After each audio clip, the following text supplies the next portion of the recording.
Merhabalar, Müjgan'ın Renkleri kanalıma hoş geldiniz.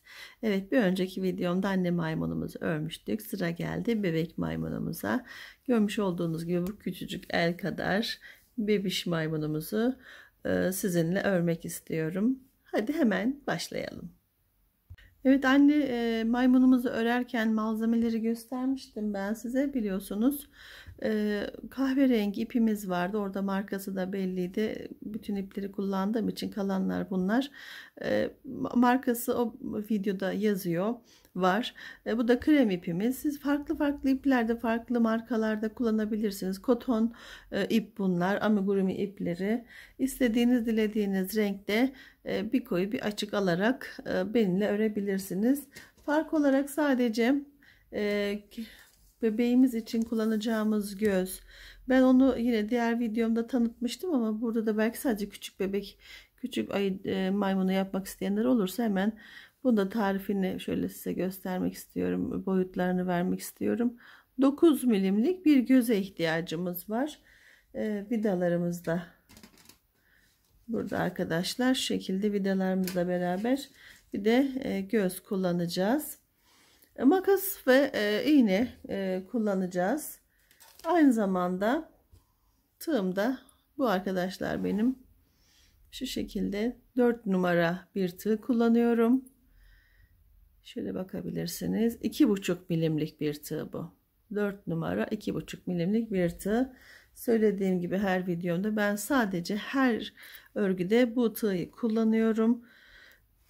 Bilginize de bunu sunuyorum. Evet, hadi örmeye başlayalım. Sihirli halka yapımıyla biliyorsunuz örgülerimize başlıyoruz. Elime doladım. Her zamanki yöntemle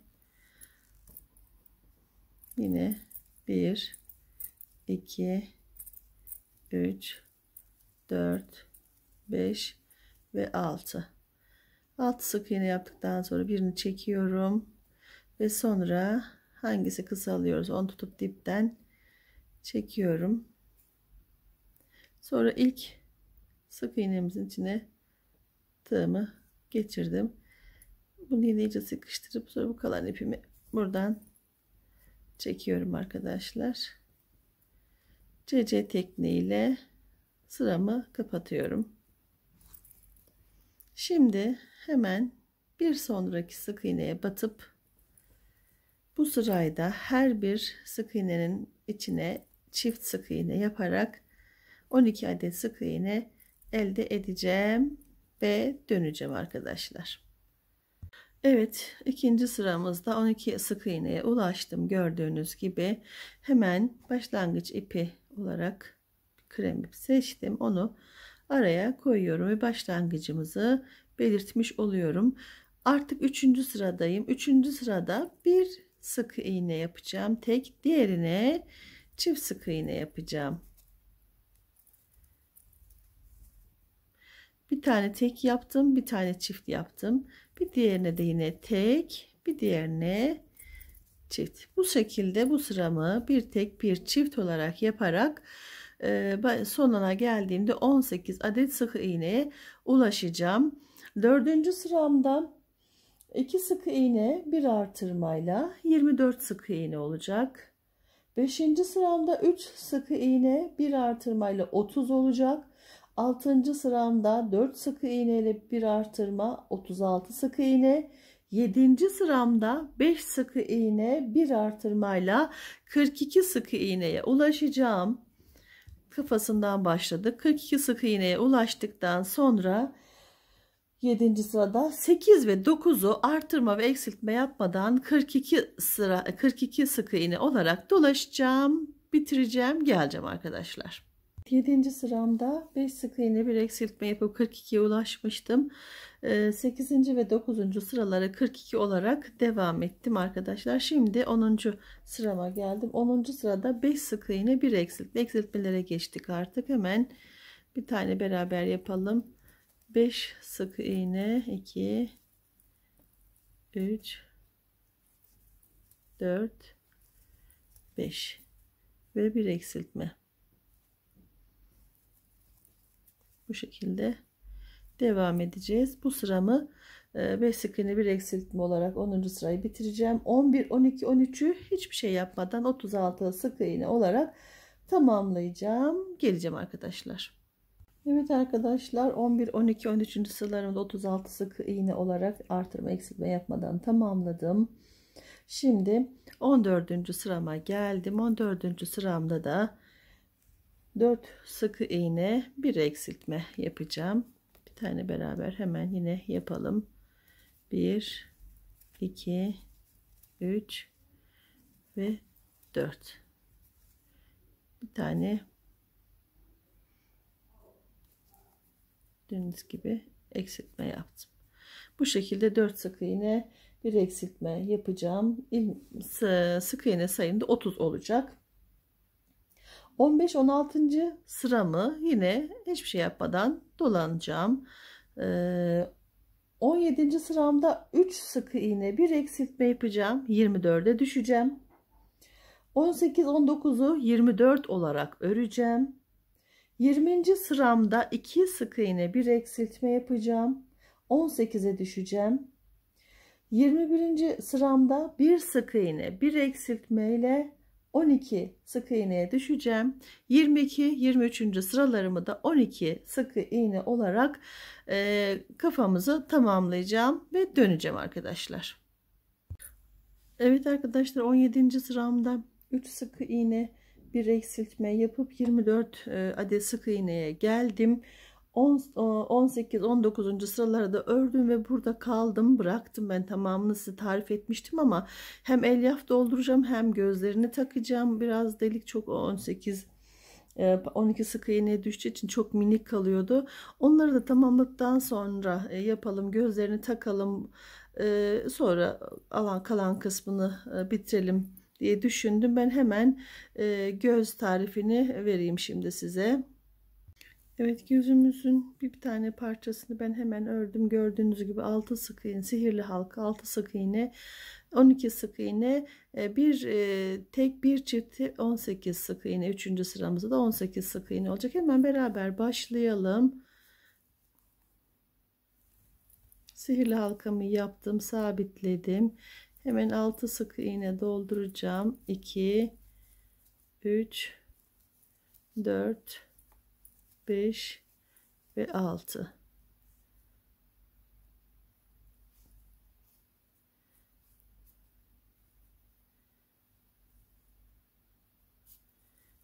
Şuradan da evet, yine tığımı geçirmem lazım.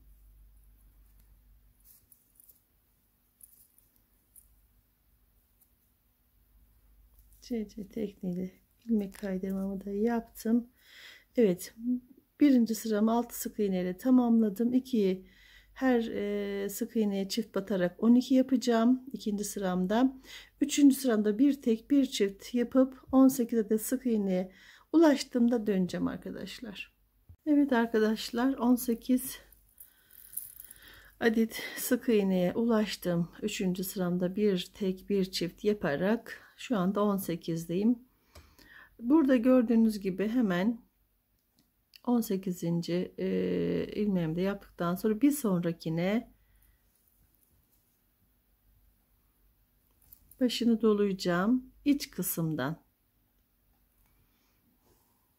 Kadrajın dışına çıkmışım, başına doluyorum. Şöyle iç kısımdan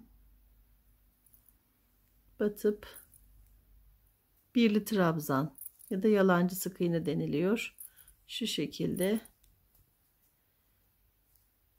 yaparak 13 tane yapalım. 2 yaptım. 2, 3, 4,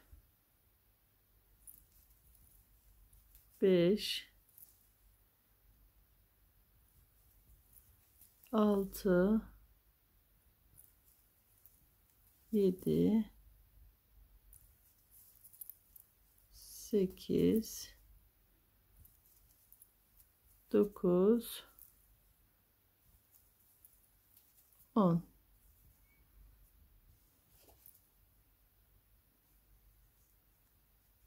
10 yeterli oldu. 13 tane yapmayalım arkadaşlar. Evet, 10 tanemiz yeterli oldu. Şimdi başına dolayacağım.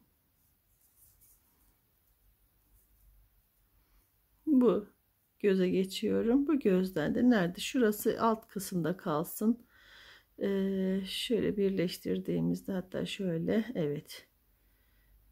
Şuradan herhangi biri, bakın bitme yerim burası. 1 2 3 4. 5.'ye batıyorum. Yine iç kısımdan batıyorum. Ve burada sık iğnemi oluşturdum.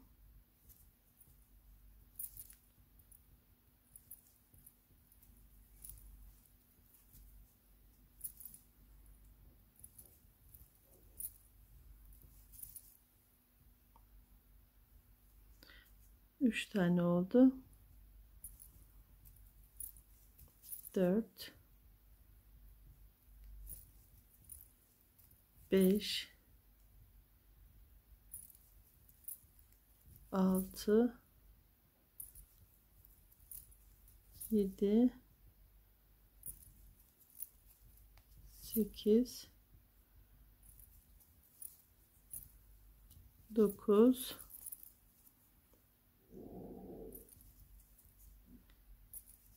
ve 10.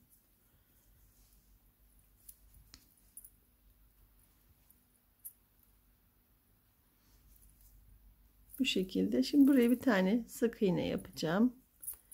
Dolamadan battım. Bir tane de kaydırma şeklinde yapıp ipimizi keselim arkadaşlar. Evet, gözümüzü tamamladık. Bunu arkadan böyle çekip sıkıştıralım. Bunu da daha çok kısaltalım.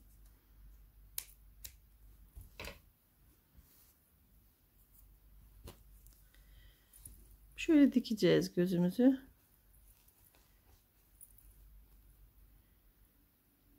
Bu şekilde bir göz oluşturduk.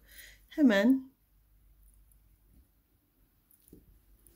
kafamızı, elimizi alacağız ve gözümüzü yerleştireceğimiz yerleri belirleyeceğiz. Evet, gözümüzü tam nereye yerleştireceğimizi şöyle bakın, başlangıç yerimden sayıyorum. 1 2 3 4 5 6 7 8 9 10. 10. sıramın hemen 10 ile 11 arasındaki boşluktan battım. Burayı biraz genişlettim. Vidamız oraya rahatça olabilsin diye. İlk gözümü belirledim ve gözümün bir tanesini de iyice buradan büyüttüm ki yine göz buradan rahatça geçsin diye.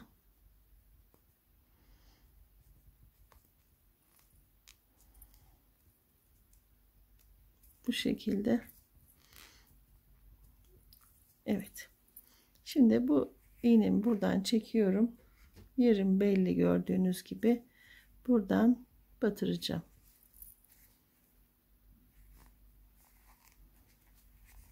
Bu gözümü batırdım. Şöyle. Diğeri de hemen yanına gelecek. Şöyle şu şekilde olacak. Hemen neresi? Yine aynı çizgiden gideceğiz. Nereye batmıştı? Buraya batmıştı. Şöyle bir belirleyeyim önce.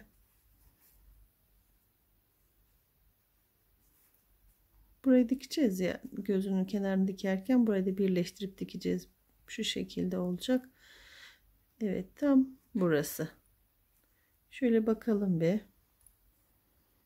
Doğru yere gelmiş mi? 1 2 3 4 5 6 7 8 9 10 11 arası. Tamam, tam doğru. Şimdi ben burayı arkadaşlar büyütmek istiyorum. İğnemi de çektim buradan. Burayı iyice genişleteceğim. Yerim belli oldu. Önce gözümün içinden geçiyorum.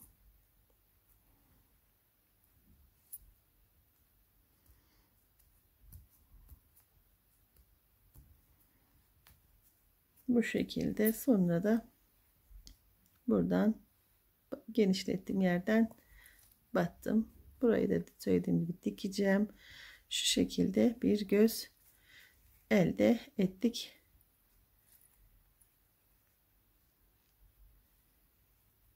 Vidalarını takacağım. Arkadaşlar gözlerimizi yerleştirdik. Vidalarımızı taktık arkadan. Şimdi kafamızı hemen tamamlıyoruz. 20. sıradayım şu anda. Tamamlamamıştım biliyorsunuz. 2 sık iğne bir eksiltme ile 18 yapacağım. 20. sırada 21'de bir sık iğne bir eksiltme yapacağım. 22, 23'ü de 12 sık iğne olarak artırma ve eksiltme yapmadan tamamlayacağım. Yani 23 sıra da 23 sıra dahil bitmiş olacak arkadaşlar. Bitirip döneceğim. Evet, kafamızı bu şekilde bitirdik. Elyafla da doldurdum arkadaşlar. Şimdi hemen burnumuzu yapımına geçelim. Sihirli halkamızı yapalım.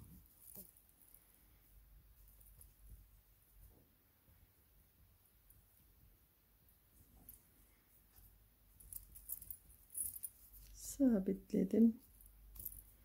Hemen 6 sık iğne yapalım.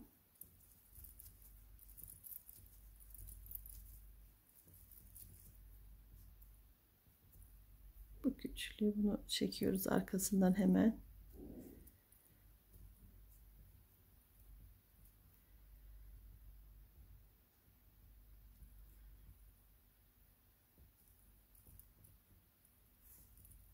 Sonra diğer ipimi çekip ilmeğimi kaydırdım. Birinci sıramı oluşturdum. Hemen ikinci sırayı da yine her sık iğneye çift batarak 12 adet sık iğne yapıyoruz. Sonra üçüncü sıramda bir sık iğne bir artırma 18 oluyor. İkinci sıramda, pardon, dördüncü sırada 2 sık iğne bir artırma ile 24 sık iğneye ulaşacağım. Sonra 5, 6, 7, 8. sıraları 24 sık iğne olarak yapacağım ve geleceğim arkadaşlar. Evet, burnumuzu da ördük. Gördüğünüz gibi 6 sık iğne, 12 sık iğne ikinci sırada, bir sık iğne bir artırma ile bir tek bir çiftle üçüncü sıramız 18 oldu. Dördüncü sık sıramızda 2 sık iğne bir artırma ile 24'e ulaştırdık. 1, 2, 3, 4 sırada 24 sık iğne olarak hiç artırma ve eksiltme yapmadan tamamladık. Toplamda 8 sıra oldu gördüğünüz gibi. Şimdi burnumuzu da buraya yerleştireceğiz, dikeceğiz. Şu şekilde bitirme yerimiz aşağı kısma gelsin. Şu şekilde olacak. Ben hemen şuranın dikmesini size nasıl yaptığımızı bir göstereyim. İpimizi baştan çıkıyoruz.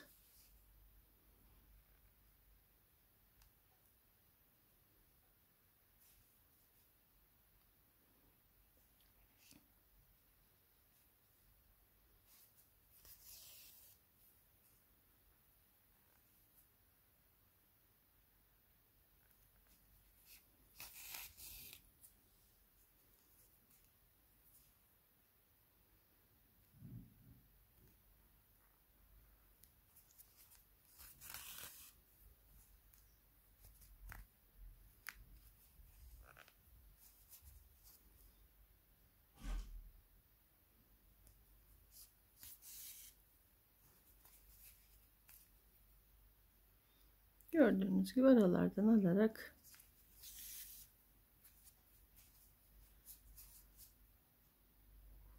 şöyle burayı birleştirmiş oldum. Şimdi şuraya çıkacağım arkadaşlar.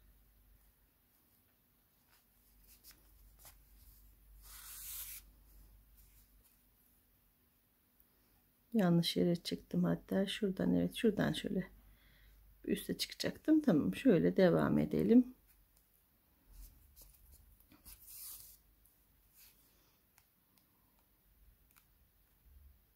Bir arkaya alıyoruz sürekli. Dikmemizi bu şekilde Şuraya geldiğimizde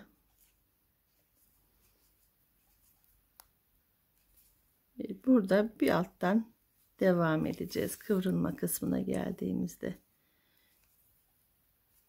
şu kıvrılma arasından dikiyoruz. Müsaade edeceğiz yani kıvrılmasına.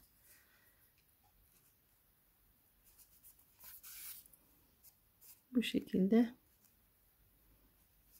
devam edip bütün gözü buraya kadar geleceğiz. Buradan böyle buraya kadar, buraya da alttan dikip şurada bitireceğim. Sonra da burun kısmını yerleştirip şu şekilde içine elyaf doldurmayı da unutmayacağım. Bu şekilde sabitleyip dikip döneceğim arkadaşlar. Gördüğünüz gibi burnumu bu şekilde yerleştirip sabitledim iğnelerle. Arkadaşlar şimdi bu şekilde de buradan dikmeye başlayacağım ben bunu. Hemen bir tane iğnemin yanından çıkacağım. Ve buradan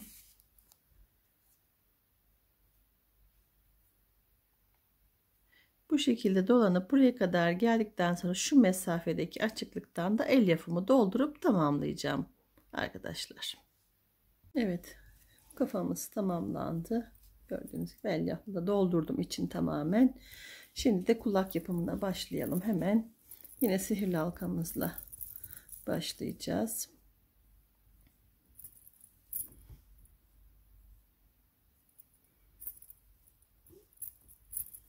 Evet, sabitledim. Şimdi 6 sık iğne dolduracağım. 6, evet. Kısalan ucu arkadan tutup çekiyorum. Çok sıkıştırmadan tığımı baştaki en baştaki sık iğneme batıyorum. Sonra hepsini birden sıkıştırdım.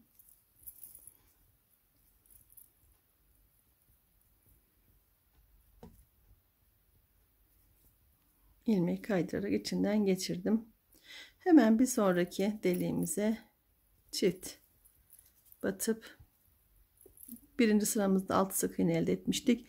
İkinci sıramızda her deliğe 2 kere batarak 12 sık iğne elde edeceğiz. İkinci sırayı bitirdim. 12 sık iğnem oldu. Şöyle tam ortalayayım ekranı. Şimdi üçüncü sırama başlayacağım. Burada bir tek sık iğne, bir deliğe de çift batarak bir tek bir çift bütün sırayı tamamlayacağım. Bitiminde de 18 sık iğnem olacak. Üçüncü sıramın sonunda 18 sık iğne elde ettim. Hemen dördüncü sırama başlayacağım. Dördüncü sıramda da yine her zamanki klasik amigurumi tekniğiyle 2 tek yapıyorum. Bir tane çift yapıyorum. 2 tek bir çift, 2 tek bir çift sıra sonuna geleceğim ve 24 adet sık iğnem olacak. Dördüncü sıramı bitirdim. 24 adet sık iğnem oldu. 5. sırama geçtim. Burada da 3 tek bir çift yapacağım. 3 tek bir çift yaparak bütün sırayı dolanacağım ve 30 sık iğne sayısına ulaşacağım, geleceğim. 5. sıramı da bitirdim. 3 sık iğne bir eksiltme ile arkadaşlar. Şimdi 6. sırama başlıyorum. 6. sıramda da 3 sık iğne bir eksiltme. Artık eksiltmeye geçtim.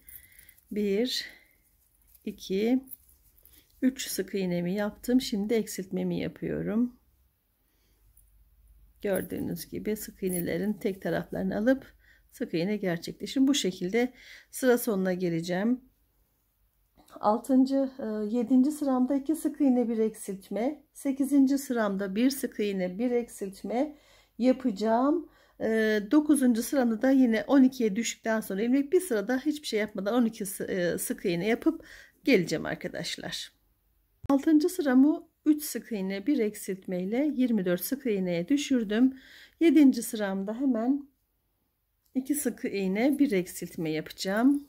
Bu şekilde 2 tane sık iğne yaptım ve eksiltmemi hemen gerçekleştirdim. Sıra sonuna yapıp geleceğim. 7. sıramı da 2 sık iğne bir eksiltme ile bitirdim. Şu anda 18 sık iğne elde ettim. 8. sıramda ise bir sık iğne bir eksiltme yapıp sıra sonuna geleceğim ve bir sırada 9. sırayda hiçbir şey yapmadan dolanacağım, geleceğim ve kulağımızı bitireceğim arkadaşlar. Evet, 2 kulağımızı da ben ördüm. Hemen bunların nasıl yerleştirileceğini de gösterip onu da dikelim.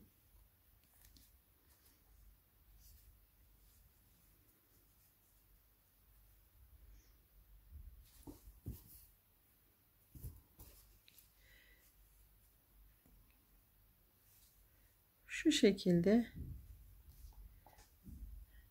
birini yerleştireceğim.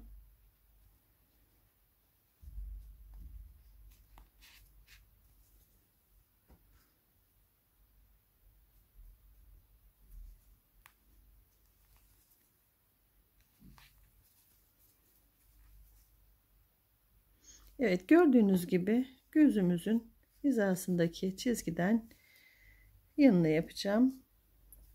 Bir diğerini de aynı şekilde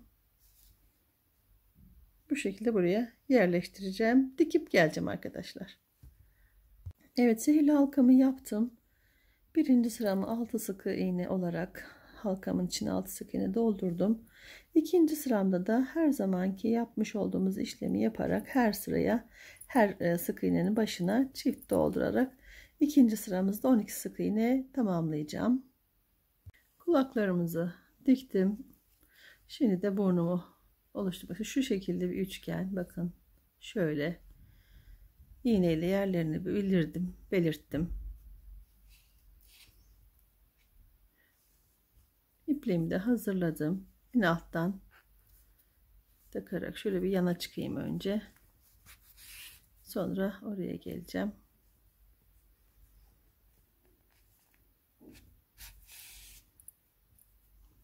Böyle dolayacağım. Şuradan siyahtan yeşile ama kırmızı dolanarak geçireceğim.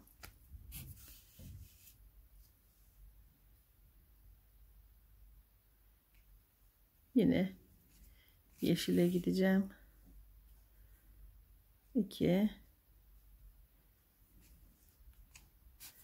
3 ve dördüncüyü de yaptıktan sonra bu yeşilli siyah iğnemi çıkartıyorum ve şöyle hemen ortadan buraya batmak istiyorum.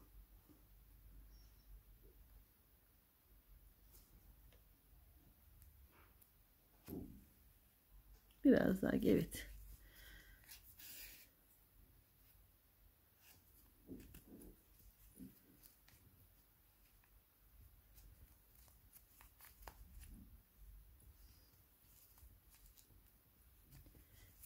Şimdi tutup bunu böyle çektiğimde şu delikten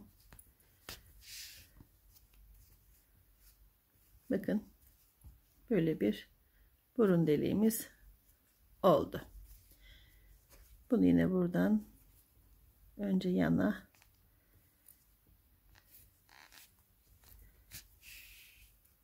sonra da alta çıkabiliriz.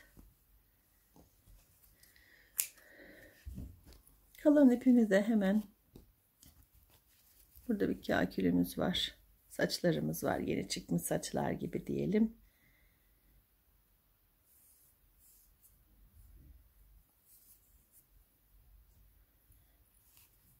Birazcık genişleteyim burayı. Hatta bir önünden alabilirim.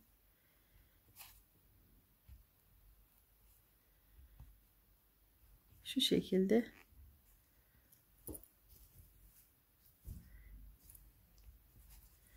tam kaşının ortası, şöyle ikisini beraber alacağım. Evet. 2 kat yaptım ipimi. Dolayıp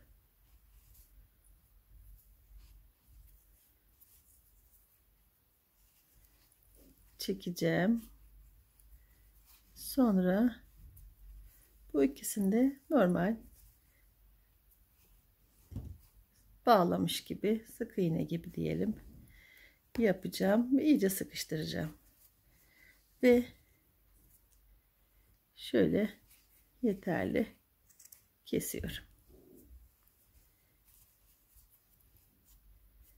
Evet, saçımız da oldu. Bu şekilde küçük bir yavrumuz oldu. Şimdi hemen kollara başlayacağız. İkinci sıramı 12 sık iğne olarak tamamladım. Üçüncü sıramda yine 12 adet hiçbir işlem yapmadan, artırma eksiltme yapmadan yapıp döneceğim arkadaşlar. Üçüncü sıramda 12 sık iğne yaptım. Dördüncü sıramda bir sık iğne, bir eksiltme yapacağım. Başlangıç ipimi koydum. Bir sık iğne, güzelce yerleştireyim. Evet, bir sık iğne, bir eksiltme.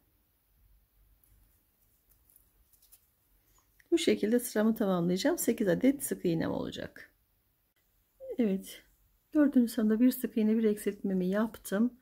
Şimdi arkadaşlar, başlangıç ipim burada kalacak. Yine 8 olarak 2 sıra daha, 8 sık iğne olarak 2 sıra daha yapıp 1 2 3 4 5 6 7 ve 8. Şimdi bir sıra daha gideceğim. Gitmeden evvel de buraya birazcık pamuk dolduracağım. Pardon, elyaf dolduracağım. Çok iyice sıkışacak çünkü biraz sonra hiç koyamam. Şimdi elyaf koyalım. 23 sıra örüp geleceğim dedim ama arada böyle 4-5 sıra ördükten sonra da içine birazcık elyaf koymayı ihmal etmeyelim arkadaşlar. Onu da yapıp öyle dönelim. Biraz elyaf doldurdum. 1 2 3 4 5. sıramdaydım. Bir sıra daha 12 yapacağım ve geleceğim. 12 dedim, yine kusura bakmayın, 8 sık iğnem kalmış diye 8 sık iğne olarak bir sıra daha dolaştım. 1 2 3 4 5 6 sıra örmüş oldum. Şimdi son sık iğnemi kapatmıyorum. Hemen kahverengi ipime geçeceğim burada. Evet, kremi kesiyorum. Bir tane daha bağlıyorum.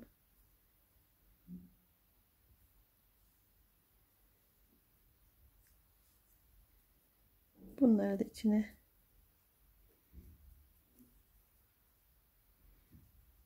tığımın arkasıyla şöyle makası da tepebiliriz içine.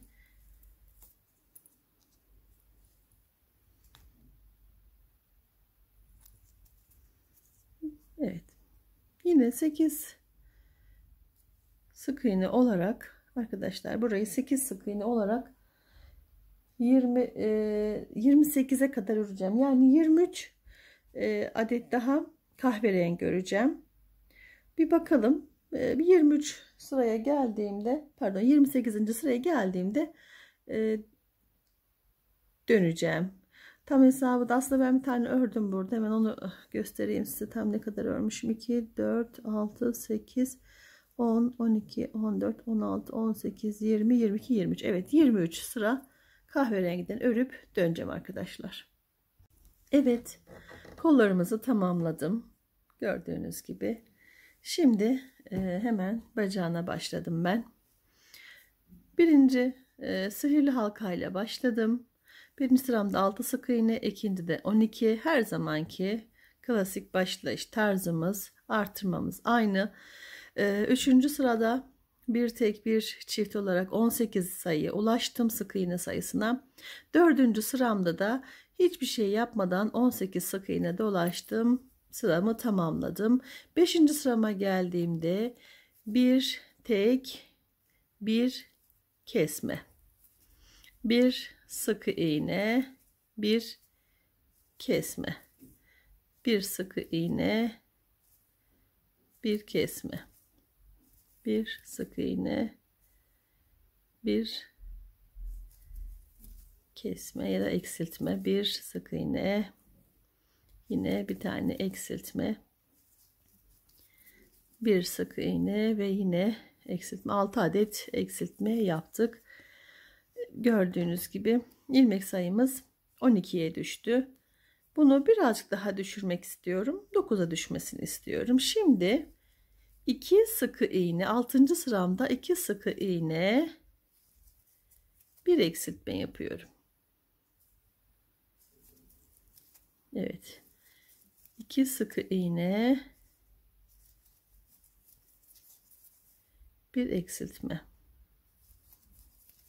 Yine 2 sık iğne ve bir eksiltme.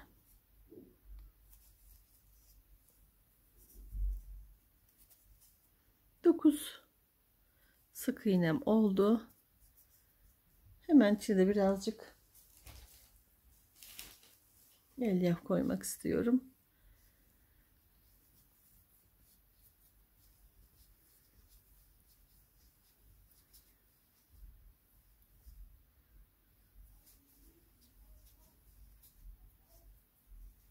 Evet.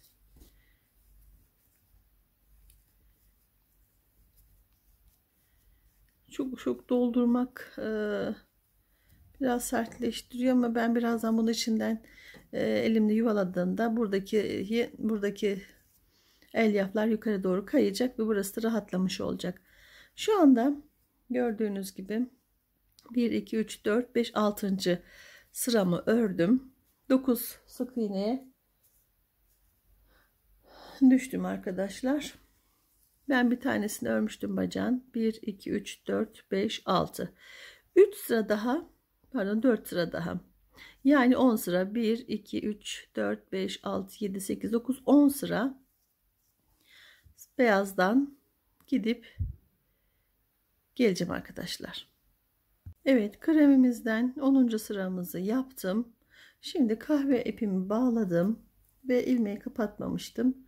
Kapatıyorum. Başlamış oldum. 1 2 3 4 5 6 7 8 9 10. sıramız. Şimdi kahveden de hemen bakalım arkadaşlar. 2 4 6 8 10 12. 12 sırada kahveden örüp bacağımızı da bitireceğiz. Sonra da gövde için döneceğim. Evet, bacaklarını da bitirdim bu şekilde. Kollarımız da bitmişti. Kuyruğumuzu da ördüm ben. 6 sihirli halka, 6 sık iğne, 6 sık iğne devam etti. Hiç artış eksilme yok. 1 2 3 4 5 6 7 8 9 sıra krem oldu. Hemen diğer sırada sayayım. 2 4 6 8 10 12 14 16 18 19 sırada gördüğünüz gibi kahveden ördüm. 6 sık iğne olarak bitirdim. Arasında içine elyaf falan tabii ki dolacak gibi değil. Boş bunun içi. Bunu da hazırladıktan sonra şimdi de en son parçamız gövdeye geldik. Evet arkadaşlar, geldik gövdemizi başlamaya. Gördüğünüz gibi küçük bir parça, bu da kafasıyla hemen hemen kafasından birazcık büyük. Ben sihirli halkamızı yaptım. 6 sık iğne doldurdum. İkinci sıramızda her sık iğneye 2 tane sık iğne yaparak sık iğne sayımızı 12'ye çıkarttım. Her zamanki rutinler.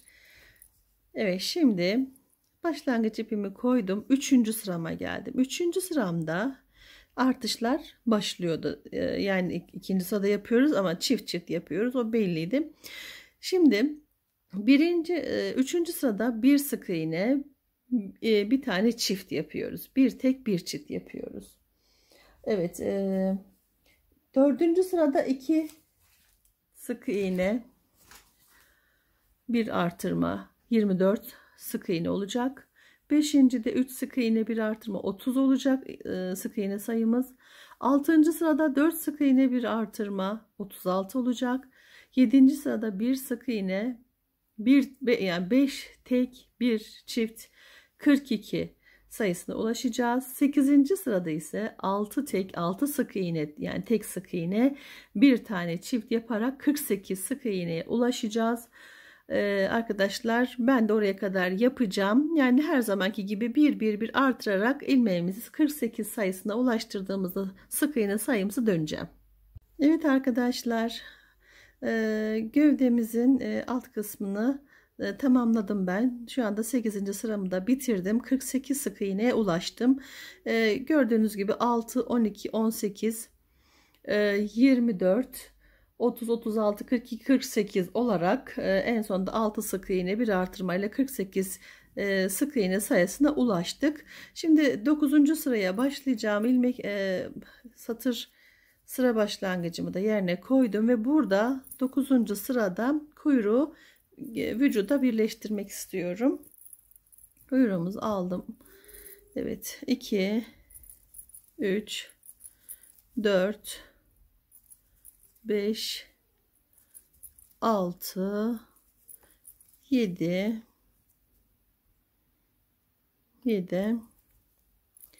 8 9 10 11 12 13 14 15.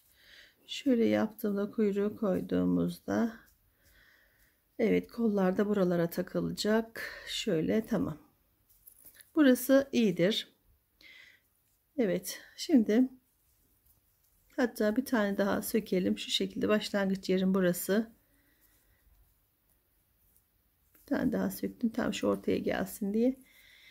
Ne yapıyordum buradan? Bakın. Birine batıyorum. Hemen yanındakine de batıyorum. 6 tane sık iğneydi. Ben bunu 3 seferde batacağım. Hemen gövdedeki yerimi de buldum. Beraber karşılıklı çıkartıyorum. Sık iğnemi yapıyorum. Yine kuyruğuma geçtim. Karşılıklı olarak hem bu duvarından hem karşısından alıyorum.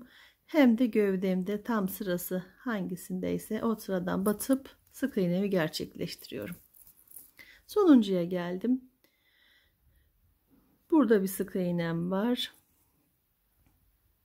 Biraz işte en son sıkıştı burası. Bir de burada var. Şu şekilde taktım. Karşısında da hemen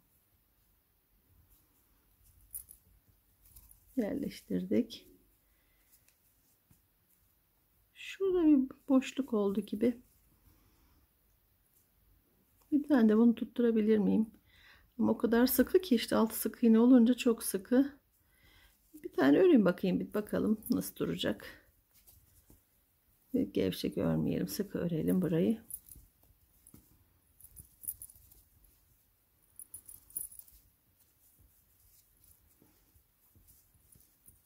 Güzel oldu. Tamam arkadaşlar. Bu şekilde kuyruğumuzu bağlamış, birleştirmiş durumdayız.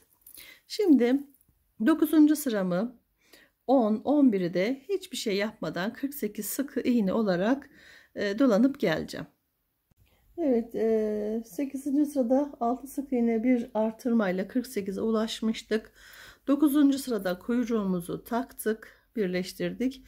10 ve 11. sıraları da 48 olarak ördüm. Şimdi 12. sıraya geldik.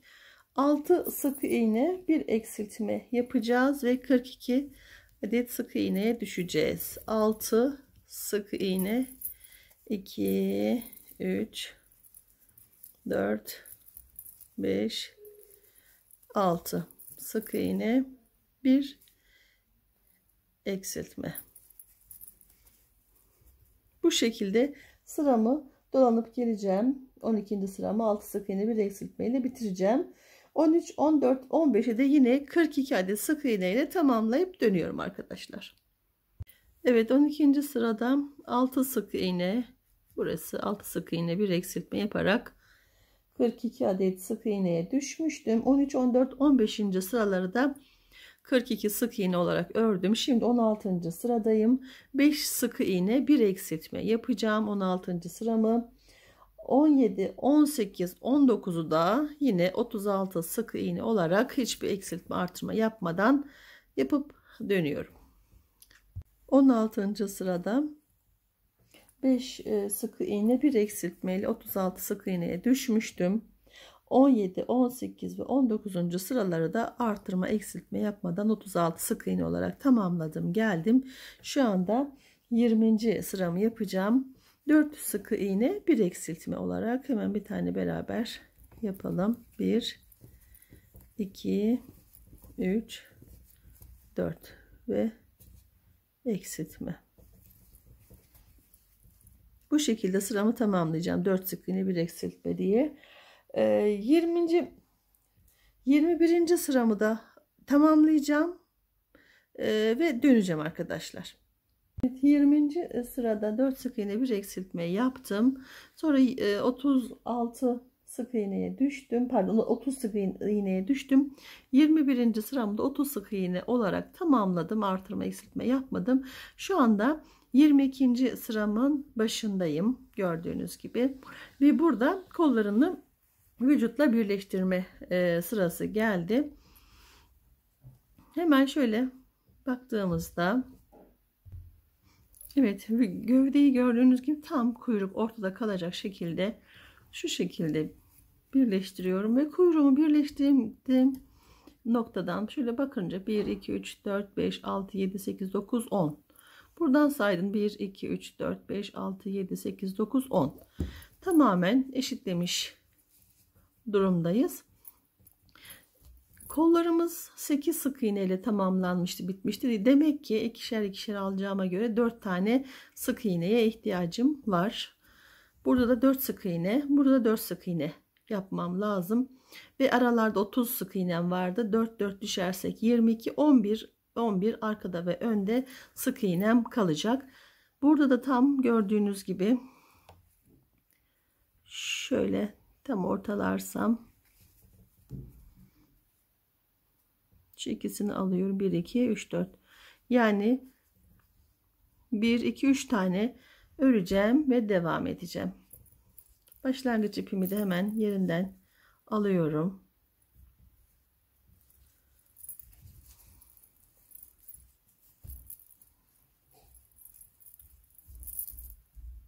Üç tane sık iğne yapıyorum arkadaşlar.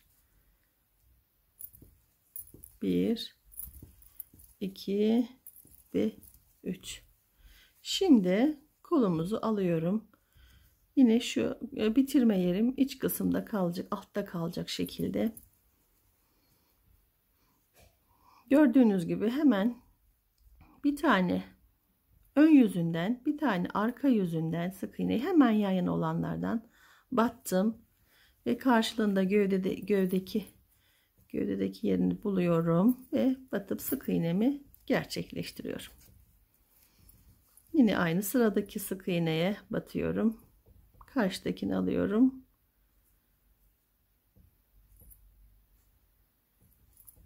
Ve gövdedeki yerinden çıkıp sık iğnemi gerçekleştiriyorum. Hemen bir diğerine geçtim. Üçüncü sık iğnemi yaptım. Ve dördüncümü yapıyorum.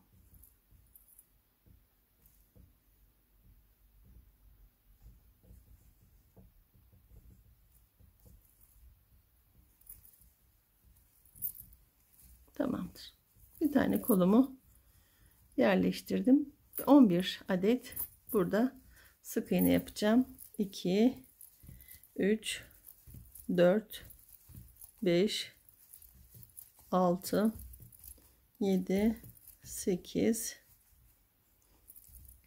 9, 10 ve 11.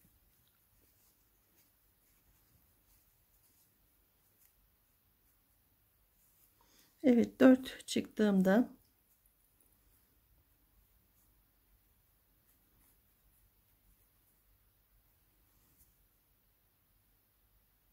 11 doğrudur. Hemen diğer kolumu alacağım. Sevgili örgü severlerimiz, yine başlangıç yerini, bitiş yerine içeri getiriyorum.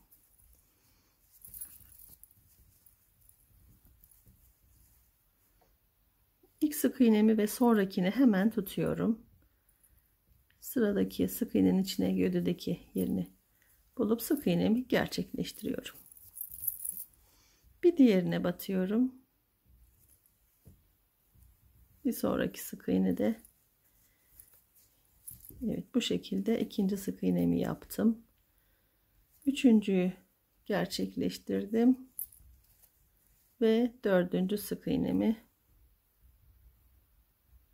yaptım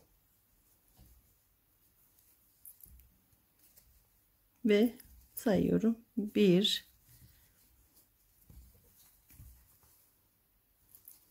2 3 4 5 6 7 8 9 10 11. Şöyle bırakıyorum. Başlangıç yerim burasıydı. Şimdi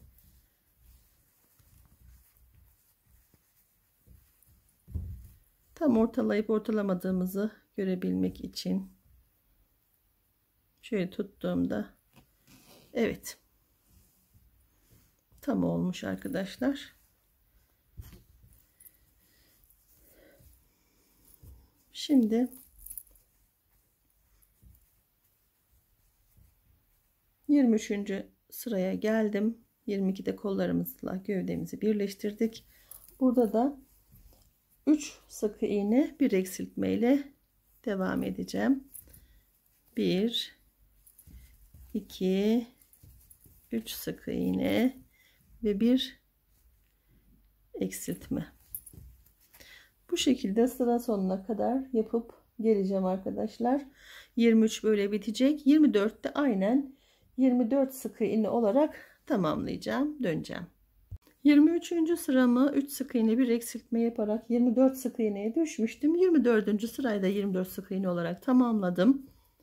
Ve 25. sıramda 2 sık iğne bir eksiltme yapacağım.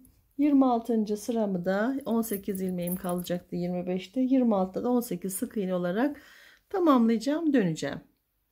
25. sırayı 2 sık iğne bir eksiltme yaptım. 18'e düştü ve delik çok küçülmeden bir sonrakini 18 sık iğne tekrar hiç artırma eksiltme yapmadan keseceğim ve burası çok büzüleceği için şimdiden elyaf dolduralım. Devam edelim. Elyafla tamamen doldurdum. Şimdi son sıramızı 26. sıramızda 18 sık iğne olarak yapacağız. Burası 18 kalmıştı. Ve bitireceğiz. Sonra kafayla, gördüğünüz gibi kafamız iyice büzülmüştü. Bunu içine koyarak bu şekilde dikeceğim arkadaşlar. Hemen bitirip dikip döneceğim. Son sıramı da yaptım. İpimi kopardım ve kafamızı, arkada kaldı bitiş yerim, İçine bir tane girecek şekilde takıyorum. İğnemi sapladım ve içinden geçirdim. Buradan çıktım. Şimdi karşılıklı olarak buradaki deliklerden batacağım.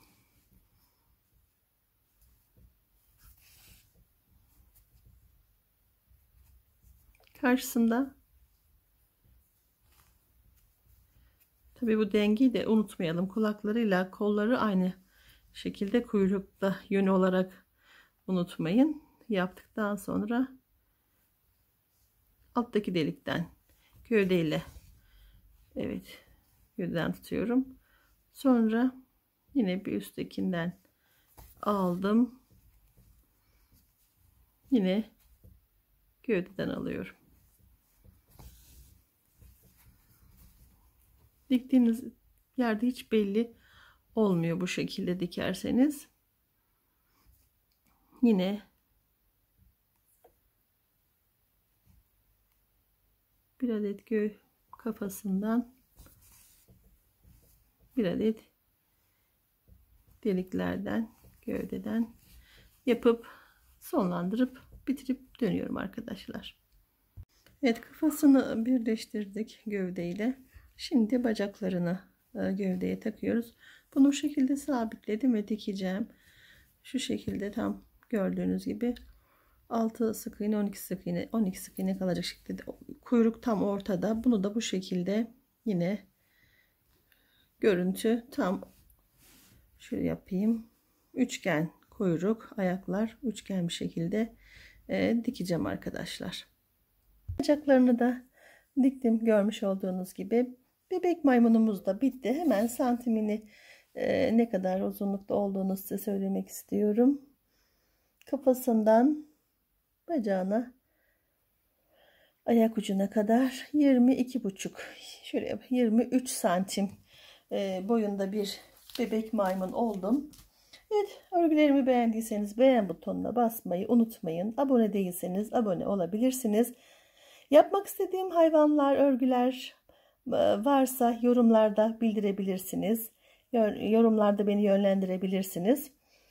Evet, her şey için teşekkür ediyorum. Seyrettiğiniz için teşekkür ediyorum. İnşallah denersiniz, zevkle örersiniz. Hepinize hoşça kalın diyorum. Allah'a emanet olun.